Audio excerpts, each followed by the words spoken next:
ఒక విజయభాస్కర్ గారు మీరు చెప్పండి. ఇప్పటికే ఈడీ దర్యాప్తు చేస్తుంది. మొత్తంగా ముగ్గురిని కూడా అరెస్ట్ చేశారు. ఈ కేసులో పెద్ద ఎత్తున కూడా దర్యాప్తు జరుగుతుందంటూ కూడా ఈడీ చెప్తున్న పరిస్థితి కనిపిస్తోంది. కాకపోతే ఇటు వైసీపీ నాయకులు మాత్రం పూర్తిగా ఇది డైవర్షన్ పాలిటిక్స్ మాత్రమే అంటున్నారు. ఏం చెప్తారు మరి దానికి?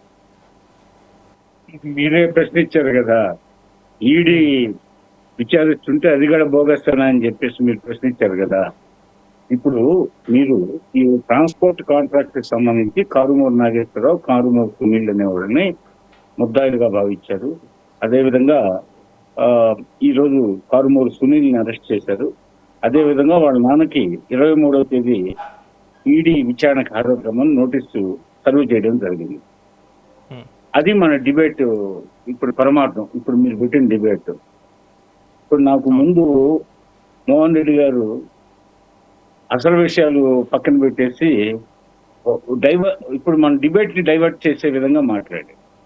డైవర్షన్స్ పోతే మేము ఏ అయితే అలిగేషన్స్ పెట్టామో విపక్షంలో ఉన్నప్పుడు అవన్నీ నమ్మి ప్రజలు మాకు ఓటేశారు వల్ల అందుకని అధికారంలోకి వచ్చామని భావిస్తున్నారు. అవి నిజాలు కాబట్టి ప్రజలకు ఎక్స్పీరియన్స్ అయ్యారు కాబట్టి ఆ అలిగేషన్స్ వాస్తవం కాబట్టి మాకు ఓటేసి అఖండ మెజార్టీతో గెలిపించారు. తిరిగి అవే మా మీదకి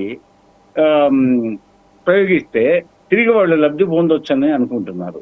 వాళ్ళని నేరస్తులుగా చూశారని, వాళ్ళు తప్పు చేశారని, వాళ్ళ పరిపాలన అంతా అరాచకంగా దాడులతో, దౌర్జన్యాలతో, అవినీతితో నిన్న మునిగి తేలిందని చెప్పి గ్రహించకుండా ఎంతసేపటికి వాళ్ళ మార్పు రావట్లే. ఎందుకు ప్రజలు అంత భారీ ఎత్తున మనల్ని ఓడించారు, మనకి ప్రతిపక్ష స్థానం కూడా దక్కనీయకుండా చేశారన్న ఆలోచన లేదు వాళ్ళకి. వాళ్ళు అధికారంలో ఉన్నప్పుడు ఏ విధంగా రాష్ట్ర ప్రజల మీద, విపక్షాల మీద దాడి చేశారు, పోతే సుప్రీంకోర్టు తీర్పులను కూడా వాళ్ళు ఉల్లంఘిస్తారు. పోతే అమరావతి రాజధాని విషయంలో సుప్రీంకోర్టు అమరావతి రాజధాని అన్నా కూడా వాళ్ళు ఈ రోజుకి ఇంకా 3 మొక్కలు అన్నారు, కాసేపు నాగార్జున యూనివర్సిటీ అన్నారు, కాసేపు ఇప్పుడు మరలా మావి గన్ అంట. అంటే సుప్రీంకోర్టు ఒక తీర్పు ఇచ్చింది, ఆల్రెడీ చెప్పుంది ఏమని, రాజధాని అమరావతి అని. అంటే వాళ్ళకు వ్యవస్థల మీద నమ్మకం లేదు, ప్రజాస్వామ్యం మీద నమ్మకం లేదు. మధ్యయుగాల నాడు పుట్టాల్సిన వాళ్ళ నాయకుడు ఈ ప్రజాస్వామ్యంలో, ఈ ఆధునిక యుగంలో పుట్టి ప్రజలను చెరబడుతున్నాడు. అవినీతి, దోపిడీలు, దౌర్జన్యాలు, దాడులు. వాళ్ళ ప్రాంతంలో ఆ మధ్య పాలిగారులను ఉండేవాళ్ళు, వాళ్ళు ఒకరాలా తప్పితే మిగతా వాళ్ళంతా ఇదే పద్ధతులు. అవన్నీ ఆయనకి ఇన్స్పిరేషన్ అనమాట.